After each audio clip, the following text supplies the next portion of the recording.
આમ આદમી પાર્ટીના નેતા ગોપાલ ઇટારિયાનો વિસાવદરમાં વિજય થતાં વડોદરા શહેર આમ આદમી પાર્ટી દ્વારા ગાંધીનગર ગૃહ ખાતે ફટાકડા ફોડી જશ્ન મનાયો।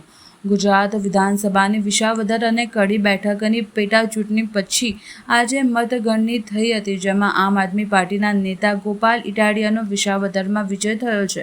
મતગણતરીના 21 રાઉન્ડ પછી ગોપાલ ઇટારિયાએ ભાજપના કિરીટ પટેલને 17,554 મતથી પરાજય કર્યો હતો। ઇટાલિયાએ 75,945 મત મળ્યા હતા, જ્યારે કિરીટ પટેલે 58,388 મત મળ્યા હતા। વિધાનસભા પેટા ચૂંટણીમાં આજે કૃષિ ઇજનેર કોલેજ ખાતે મતગણતરી કરવામાં આવી હતી। પ્રથમ પોસ્ટલ બેલેટથી મતગણતરી કરવામાં આવી હતી। યુનિવર્સિટી ખાતે મતગણતરી કરવામાં આવી હતી। યુનિવર્સિટી ખાતે પોલીસનો ચુસ્ત બંદોબસ્ત રાખવામાં આવ્યો હતો।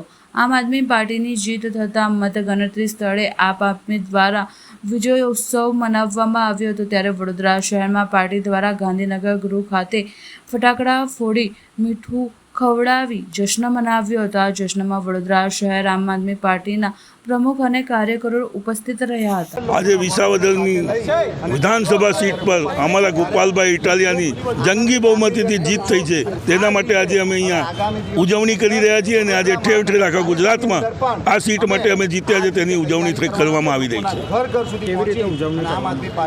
આજે આમ આદમી પાર્ટી જે ખરેખર એક ધરખમ અને એક બહુ સારી રીતે ઇલેક્શન લડી ઈમાનદારીથી વિસાવદરની અંદર પોતાની જીત કાયમ કરી છે, તેના માટે આજે અમે ફટાકડા ફોડી ઉત્સાહ બનાવી ઢોલ નગારા સાથે નાચી ગઈ મીઠાઈઓ વેચી અને આની ખુશીઓ મનાવી રહ્યા છે।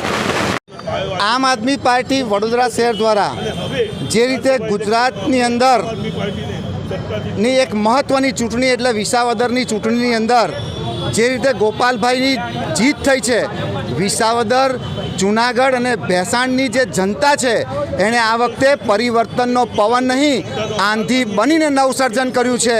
એક એવા યુવાનને વિધાનસભાની અંદર મોકલ્યો છે કે જે ગરીબ, વંચિત, પીડિત હોય, ખેડૂતો હોય કે રત્ન કલાકાર હોય કે વેપારીઓ હોય કે માલધારી સમાજ હોય, તમામ સમાજને સાથે રાખી અને એક અવાજ ઉઠાવશે અને જે રીતનો આ એક નવો સંકલ્પ લીધો છે તે રીતે અમે ખૂબ ખૂબ આજે વિસાવદરની જનતાને ખૂબ ખૂબ અભિનંદન આપીએ છીએ કે જે રીતે ભારતીય જનતા પાર્ટી એક બાજુ તમે જુઓ કે તાનાશાહી, બીજી બાજુ તમે જુઓ ગુંડાગર્દી, ચારે બાજુ દારૂની રેલમછેલ, ચારે બાજુ પૈસા, પણ આજે લોકશાહીની અંદર આજે લોકશાહીનો વિજય થયો છે એ અમે ખુશી મનાવીએ છીએ।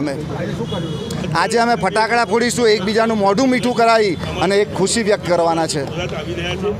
વિરેન રામી, લોકસભા પ્રમુખ, આમ આદમી પાર્ટી।